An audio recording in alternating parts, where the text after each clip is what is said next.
जय हिंद साथियों, मैं कमलेश सर आपका अपने यूट्यूब चैनल बायो क्लास में स्वागत करता हूं। बाबू, आज का हमारा टॉपिक है गुणसूत्र यानी कि क्रोमोसोम्स। आज बहुत सारे प्रश्नों का हल होने वाला है जो गुणसूत्र से आता है, ठीक है ना। आज मैं आपको बहुत ही डिटेल से बताने वाला हूं कि गुणसूत्र क्या होता है, कहाँ पाया जाता है, इसका नाम सबसे पहले किसने दिया, इसकी खोज किसने की, ये किन किन पदार्थों से मिलकर के बना होता है, इसका कार्य क्या है। आज सारे प्रश्नों का हल होने वाला है। चलिए हम वीडियो को शुरू करते हैं। वीडियो शुरू करने से पहले मैं आपसे रिक्वेस्ट करता हूं कि यदि आप हमारे वीडियो पर नए हैं या वीडियो को पहली बार देख रहे हैं तो आप हमारे चैनल को सब्सक्राइब कर लें, ताकि आने वाला इस तरह का वीडियो आपको आसानी से नोटिफिकेशन के द्वारा मिल जाएगा। चलिए हम वीडियो को शुरू करते हैं। सबसे पहले हम चर्चा करेंगे कि गुणसूत्र वास्तव में कहाँ पाया जाता है। तो गुणसूत्र पाया जाता है जीवों के कोशिकाओं में। हम लोग बहुत पहले कोशिका पढ़ चुके हैं, जिसमें आपको बताया गया था कि जो जीव के जो कोशिका होते हैं, कोशिका के अंदर एक न्यूक्लियस होता है। क्या होता है बाबू? एक न्यूक्लियस होता है, गोल सा संरचना होता है, इसको हम बोलते हैं न्यूक्लियस। इसको बोला जाता है न्यूक्लियस, यानी कि केंद्रक बोला जाता है। और केंद्रक में बहुत सारे आपको, जब आप माइक्रोस्कोप से देखेंगे यानी कि जब इलेक्ट्रॉन सूक्ष्मदर्शी से देखेंगे, ठीक है ना, तब इसमें आपको बहुत सारे क्या दिखाई देंगे, धागे नुमा संरचना दिखाई देंगे। बहुत सारे कुंडलीकृत रूप में आपको दिखाई देंगे, क्या, धागेनुमा संरचना। और इसी संरचना को हम क्या कहते हैं, इसी रचना या संरचना को हम क्या बोल देते हैं, क्रोमैटिन बोल देते हैं। क्या बोलते हैं? क्रोमैटिन बोल देते हैं, ठीक है ना। और ये क्रोमैटिन ही क्या करता है कि जब कोशिका विभाजन होता है उस समय ये क्या करते हैं, गुणसूत्रों का निर्माण कर देता है। तो यहां पर आपको क्लियर हुआ कि गुणसूत्र कहां पाया जाता है, ठीक है ना। अब हम आपको बता देते हैं कि गुणसूत्र को सबसे पहले इलेक्ट्रॉन सूक्ष्मदर्शी से कोशिका में किसने देखा। तो सबसे पहले देखा था स्ट्रासबर्गर ने। स्ट्रासबर्गर ने देखा था। और किस सन में देखा था? सन 1875 में। किसने देखा? स्ट्रासबर्गर ने देखा, ठीक है ना। सॉरी, स्ट्रासबर्गर ने देखा था, ठीक है ना। किस सन में देखा था? 1875 ईस्वी में देखा था। इसके साथ साथ अगर हम बात करें कि गुणसूत्र का नामकरण किसने किया, तो वाल्डेयर ने किया। किसने किया? वाल्डेयर ने किया, ठीक है ना। वाल्डेयर नामक वैज्ञानिक ने सन 1888 से सन 1800, ठीक है ना, 89 के बीच में इन्होंने क्या किया, इसका नाम दे दिया, ठीक है ना। अगर हम बात करें कि गुणसूत्र का कार्य क्या होता है, तो गुणसूत्र क्या करता है, अगर हम बात कर ले कि गुणसूत्र का कार्य क्या होता है, तो गुणसूत्र का कार्य होता है कि जेनेटिक कैरेक्टर को, यानी कि अनुवांशिक लक्षण को एक पीढ़ी से दूसरी पीढ़ी में पहुंचाना होता है। अब ये हम नहीं कह रहे, ये कौन कह रहा है, ये जो है सटन और बावेरी ने कह रहे हैं। दो वैज्ञानिकों ने कहा। किसने कहा? सटन और वावेरी। ये दो वैज्ञानिकों ने क्या कहा कि अनुवांशिक जो लक्षण होते हैं, अनुवांशिक जो लक्षण होते हैं वो एक पीढ़ी से दूसरी पीढ़ी में कैसे जाते हैं। तो उन्होंने बताया कि एक फैक्टर के द्वारा जाता है या फिर एक पदार्थ के द्वारा जाता है। तो उन्होंने बताया, कंफर्म किया कि ये जो है किसके द्वारा जाता है, तो गुणसूत्रों के द्वारा जाता है, ठीक है ना। तो यहां पर आपको क्लियर हो गया कि ये, इसके हिस्ट्री के बारे में आपको क्लियर हुआ कि ये क्या होता है।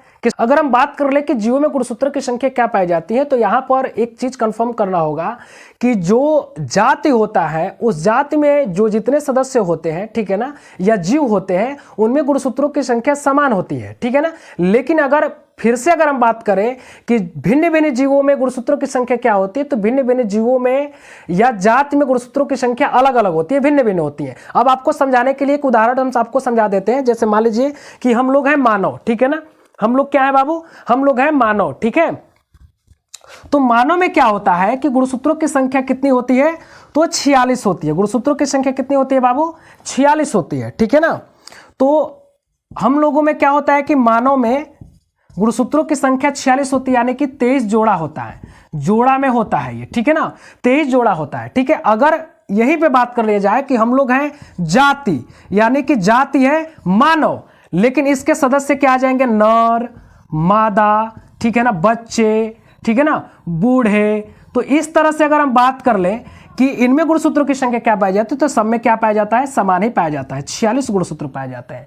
फिर हमने एक बार फिर बताया कि आपको कि जो गुणसूत्रों की संख्या होती है वो भिन्न भिन्न जाति में भिन्न भिन्न गुणसूत्रों की संख्या हो जाती है। जी हाँ, बिल्कुल होती है, क्यों नहीं होगी। तो इसमें अगर हम बात कर लें कि भिन्न जाति, जैसे मान लीजिए मच्छर है, ठीक है ना, तो मच्छर में गुणसूत्रों की संख्या 6 पाई जाती है, ठीक है ना। इसी तरह से मान लीजिए घर मक्खी है, घर में पाई जाने वाली जो मक्खी होगी, ठीक है ना, इनमें गुणसूत्रों की संख्या 12 होगा, ठीक है ना। जो मधुमक्खी होगी, ठीक है ना, उनमें गुणसूत्रों की संख्या क्या होगा, इसी तरह से 32 हो जाएगा, ठीक है ना। और इसी तरह से मान लीजिए कि अगर बिल्ली है तो बिल्ली की गुणसूत्रों की संख्या कितनी हो जाती है, तो ये 36 हो जाती है, ठीक है ना। इसी तरह से मान लीजिए कुत्ता है तो कुत्ता की गुणसूत्रों की संख्या कितनी हो जाती है, 78 हो जाती है, ठीक है ना। अब हम जान लेते हैं कि इसका लंबाई यानी कि माप कितना होता है, ठीक है ना। तो लंबाई की अगर हम बात करें तो ये जो है 3 से 5 माइक्रोन का होता है, ठीक है ना। मतलब इसकी लंबाई होती है, कितनी होती है, इसकी लंबाई कितनी होती है बाबू,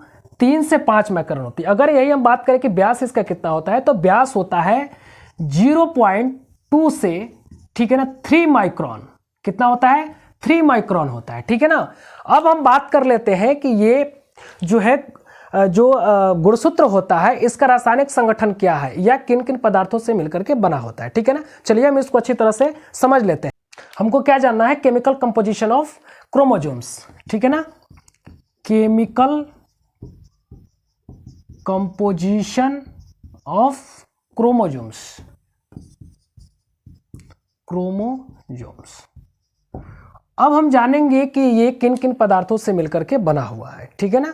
देखिए बाबू, इसमें अगर हम बात कर लें तो इसमें जो डीएनए होता है, ठीक है ना, ये 40% होता है। कितना होता है, 40% होता है। अगर हम आरएनए की बात कर लें तो इसमें आरएनए जो है लगभग 1 से 10% पाया जाता है। कितना पाया जाता है, 1 से 10% तक पाया जाता है। अगर वही हम नॉन हिस्टोन या हिस्टोन प्रोटीन की बात करें तो हिस्टोन प्रोटीन इसमें जो है 40 से कितना पाया जाता है, हिस्टोन प्रोटीन 40 से 50% पाया जाता है। अगर नॉन हिस्टोन प्रोटीन का बात करें तो केवल जो है क्या होगा, ये नॉन हिस्टोन प्रोटीन ये जो है केवल कितना प्रतिशत पाया जाता है, 10% ही पाया जाता है, ठीक है ना। तो ये जो गुणसूत्र है, ठीक है ना, ये गुणसूत्रों का जो निर्माण होता है वो इन रासायनिक पदार्थों से होता है। किससे होता है बाबू, फिर हम चर्चा कर लेते हैं। डीएनए 40% होता है, आरएनए 1 से 10% से बना होता है, और हिस्टोन प्रोटीन 40 से 50% भाग लेता है, ठीक है ना। और नॉन हिस्टोन प्रोटीन यानी कि 10% भाग लेता है। अगर हिस्टोन प्रोटीन की बात करें तो हिस्टोन प्रोटीन एक प्रकार का आनुवंशिक पदार्थ होता है जो डीएनए से संलग्न होता है, यानी कि डीएनए इसी का बना होता है, ठीक है ना। हम बहुत पहले भी चर्चा कर लिए हैं और बताने वाले भी हैं, आगे अगले वीडियो में आपको बताया जाएगा, ठीक है। फिर यहाँ पे जो है नॉन हिस्टोन प्रोटीन होता है, ये सिंपल प्रोटीन होता है, ये इसी में भाग लेता है, ठीक है ना। कितना प्रतिशत होता है, 10% की संख्या में ये पाया जाता है, ठीक है। तो अब हम जानेंगे इसके संरचना के बारे में, ठीक है ना। चलिए इसके संरचना के बारे में अच्छी तरह से हम समझ लेते हैं। सबसे पहले यहां पर आपको दिखाई दे रहा है कि क्रोमोनिमेटा, देखिए यहां पर क्रोमोनिमेटा दिखाई दे रहा है। क्रोमोनिमेटा क्या है, तो ये जो है 2 संलग्न मतलब साथ साथ लगे हुए कुंडलीकृत रूप में 2 तंतुमय संरचनाएं दिखाई देती हैं जो दोनों साथ साथ रहती हैं, ठीक है ना। इसको कहते हैं हम क्या, क्रोमोनिमेटा, यानी कि 2 ऐठा हुआ सूत्र होता है। ये क्या होता है, इसमें 2 ऐठा हुआ सूत्र होता है, इसी को हम क्या कहते हैं, क्रोमोनिमेटा कहते हैं। अगर हम बात करें कि एक सूत्र को क्या कहते हैं, तो एक सूत्र को कहते हैं हम क्रोमोनीमा। क्या कहते हैं बाबू, क्रोमोनीमा। जो क्रोमोनीमा होता है यही क्या होता है कि कोशिका के अंदर केंद्रक में, ठीक है ना, क्रोमैटिन रूप में पाया जाता है, ठीक है ना। अब यहां पर देखिए आपको दिया जा रहा है मैट्रिक्स। तो मैट्रिक्स जो होता है वो गुणसूत्र के जो ये वाला जो खाली वाला स्थान होता है, इसमें बहुत सारे पदार्थ होते हैं और खाली स्थान को हम क्या कहते हैं, मैट्रिक्स कहते हैं, क्योंकि इसमें बहुत सारे इसका जीवद्रव्य पाया जाता है, ठीक है ना। फिर नीचे की तरफ आएंगे, इसमें दिखा रहा है कि क्रोमोमियर। क्रोमोमियर क्या है, तो क्रोमोमियर जो है इस क्रोमोनीमा या फिर क्रोमोनिमेटा भाग पे जो है इसके ऊपर बहुत सारे, ठीक है ना, छोटे छोटे कण के रूप में संरचनाएं दिखाई दे रहा है, और इसी संरचना को हम क्या कहते हैं, क्रोमोमियर कहते हैं। ये इसको हम जीन के नाम से भी जानते हैं, ठीक है ना, क्योंकि यह एक अनुवांशिक पदार्थ होता है जो अनुवांशिक लक्षणों को एक पीढ़ी से दूसरी पीढ़ी तक पहुंचाने का कार्य करता है, ठीक है। और इस कण को हम क्या नाम देते हैं, क्रोमोमियर नाम देते हैं, ठीक है ना। अब बात आ गया है कि गुणसूत्र के चारों ओर कौन सी लेयर्स पाई जाती है, तो चारों तरफ एक झिल्लीनुमा संरचना पाई जाती है जो चारों तरफ से इसको क्या करता है, घेरता है। जो चारों तरफ से घेरता है इसको हम कहते हैं पेलिकल। क्या बोलते हैं बाबू, पेलिकल। ये एक प्रकार का झिल्ली होता है जो चारों तरफ से इसको कंपैक्ट रखता है, ठीक है ना।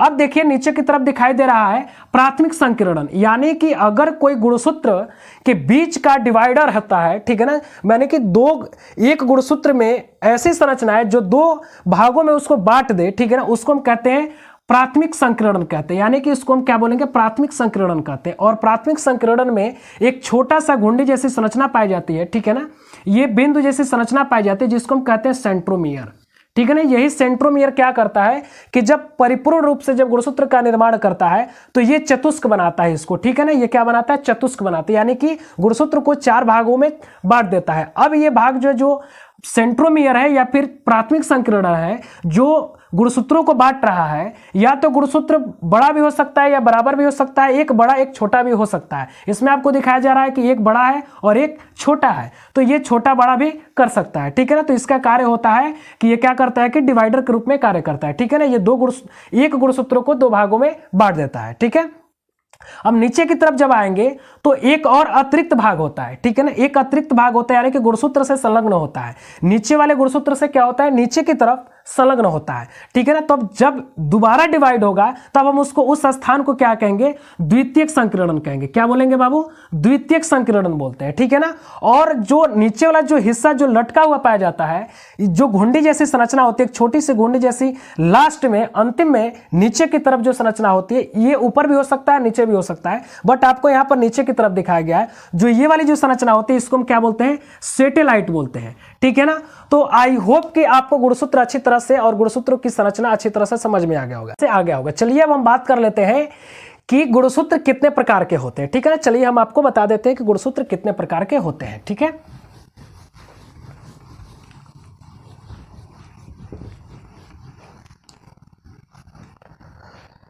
देखिए बाबू, गुणसूत्र 2 प्रकार के होते हैं। कितने प्रकार के होते हैं, 2 प्रकार के होते हैं। पहला होता है आलिंग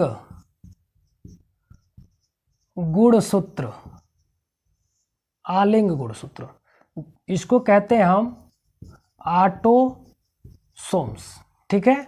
दूसरा होता है लिंग गुणसूत्र, लिंग गुणसूत्र, ठीक है, इसको कहते हैं हम सेक्स क्रोमोसोम्स, या फिर इसको कहा जा सकता है हेट्रोक्रोमोसोम्स। क्या कहा जा सकता है बाबू, हेट्रोक्रोमोसोम्स, ठीक है ना। देखिए बाबू, यहां पर आपको बता दिया गया है कि ये जो गुणसूत्र होते हैं 2 प्रकार के होते हैं, आलिंग गुणसूत्र होते हैं और लिंग गुणसूत्र है। आलिंग गुणसूत्र जो होता है इसमें गुणसूत्रों की संख्या क्या होती है कि द्विगुणित होती है, ठीक है ना। और ये जो गुणसूत्रों के जो कार्य है इसका, ये क्या करता है कि ये दैहिक रूप से रहता है, यानी कि कंटिन्यूटी रूप में रहता है, और ये अपने लक्षण को किसी भी हर हालत में एक पीढ़ी से दूसरी पीढ़ी में जाता ही जाता है, ये समान रूप से जाता है। और ये कभी भी क्या करता है, आधा लक्षणों को नहीं बल्कि अपने अंदर जितने भी लक्षण होते हैं वो अगले पीढ़ी में पहुंचा देता है, ठीक है ना। लेकिन ये लिंग निर्धारण नहीं कराता है, ठीक है ना। यहां पर ये जो लिंग गुणसूत्र है दूसरा, ठीक है ना, ये नर और मादा में दोनों में पाए जाते हैं। नर में पाए जाते हैं, ठीक है ना, Y के रूप में, और मादा में पाए जाते हैं X के रूप में, ठीक है ना, XY के रूप में ये पाए जाते हैं, जो क्या करते हैं कि अगले पीढ़ी में लिंग का निर्धारण कराते हैं कि क्या है, लड़की है या लड़का, ठीक है ना। इसी के द्वारा ये बन जाता है। किसके द्वारा बनता है, लिंग गुणसूत्र के द्वारा। तो लिंग जो गुणसूत्र होता है, ठीक है ना, ये क्या करता है कि अगले पीढ़ी में पहुंचाने का कार्य करता है। क्या पहुंचाता है, गुणसूत्रों की अनुवांशिक जो लक्षण होते हैं वही पहुंचा देता है। ये जो है लिंग गुणसूत्र जो होता है लिंगों का निर्धारण कराता है कि माता में लड़का बनेगा कि लड़की। लेकिन यहीं पर अगर बात कर ले आलिंग गुणसूत्र, ये चुपचाप बैठा रहता है, ठीक है ना, जैसा निर्देश होता है सेल्स में वैसा ही ये कार्य करता है और अगले पीढ़ी तक आसानी से चला जाता है, ठीक है। और ये काफी जटिल होता है, ठीक है ना। इसको क्या करना होता है कि कई लक्षणों को कन्वर्ट करना होता है, माता पिता को एक ही साथ लक्षण को क्या करता है, समेट करके चलना होता है, ठीक है ना। तो यहां पर आपको समझ में आ गया कि लिंग गुणसूत्र जो गुणसूत्र होते हैं वो 2 प्रकार के होते हैं। कौन कौन से होते हैं, आलिंग गुणसूत्र और लिंग गुणसूत्र। लिंग गुणसूत्र को हम क्या कहते हैं, ऑटोसोम्स कहते हैं, ठीक है ना। और इसको कहते हैं हम क्या, हेट्रोसोम्स, या कह सकते हैं सेक्स क्रोमोसोम्स, ठीक है ना, या हेट्रोसोम्स भी कहा जा सकता है, या हेट्रोक्रोमोसोम्स भी कहा जा सकता है। तो आई होप कि ये चीज़ें आपको समझ में आ गया होगा। चलिए हम आपको बता देते हैं कि गुणसूत्र का कार्य क्या होता है। बाबू, गुणसूत्र का कार्य होता है कि ये आनुवांशिक लक्षणों को एक पीढ़ी से दूसरी पीढ़ी में पहुंचाता है। कुछ अच्छे लक्षण होते हैं, कुछ खराब लक्षण होते हैं, उन सबको एक साथ क्या करता है कि अगले पीढ़ी में पहुंचाने का कार्य करता है, ठीक है ना। और दूसरी कार्य इसकी है कि ये क्या करता है कि माता के पेट में पल रहे बच्चों का जो लिंग होता है, जैसे उसमें पहचाना जाता है कि कौन लड़का है और लड़की है, तो यहां पर लड़का और लड़की बनाने का कार्य गुणसूत्र ही करता है। तो ये इसका दूसरा कार्य हो गया, ठीक है ना। तीसरा कार्य हो गया कि ये पृथ्वी पर जीवों की अस्तित्व बनाए रखता है, यानी कि जो जाति जो होते हैं, ठीक है ना, उनके हूबहू क्या करता है कि बनाता है और उसके अस्तित्व को क्या करता है, बनाए रखता है, ठीक है ना। अगर हम बात करें कि इसकी हानि क्या है, तो इसकी हानि है कि अगर किसी प्रकार के गुणसूत्र में, ठीक है ना, कोई त्रुटियां हो जाते हैं या इसके हिस्से टूट जाए या फिर इसमें रासायनिक संगठन में कोई चेंजिंग हो जाए, ठीक है ना, या कोई हिस्सा दूसरा गुणसूत्र का आकर के इसमें जुड़ जाए, तो इसमें क्या होता है कि इससे आनुवांशिक विकार यानी कि रोग उत्पन्न हो जाते हैं, यानी कि आनुवांशिक रोग उत्पन्न हो जाते हैं जो अगले पीढ़ी में पहुंच जाते हैं। जैसे बहुत सारे बच्चे होते हैं जिनमें कई रोग देखने को मिल जाते हैं। तो ये क्या करते हैं कि आनुवांशिक लक्षणों को एक पीढ़ी से दूसरी पीढ़ी में पहुंचाते हैं